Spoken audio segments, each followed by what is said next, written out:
President Obama will spend the next several days making an appeal to members of Congress and the public for support on strikes.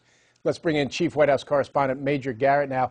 Major, would the president launch a strike before the UN issued its report? Jim, that's really not the key factor for the White House. The central organizing approach of the White House is to wait for Congress to decide whether or not to authorize this attack. That's the schedule the White House is operating under. But it's not to suggest this UN report about the chemical weapons attack August 21st in Syria is not important. It is, and here's why.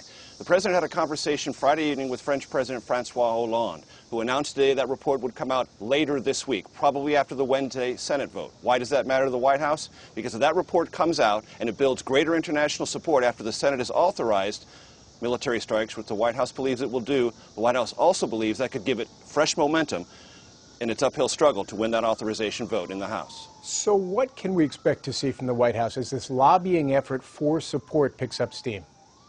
Lots of private lobbying by telephone calls and lots of public lobbying. By phone calls, the president made them last night on Air Force One, flying back from Russia to Washington, talking to bicameral members of the House and the Senate, Republicans and Democrats. Vice President Biden is making calls, as are former senators in the cabinet.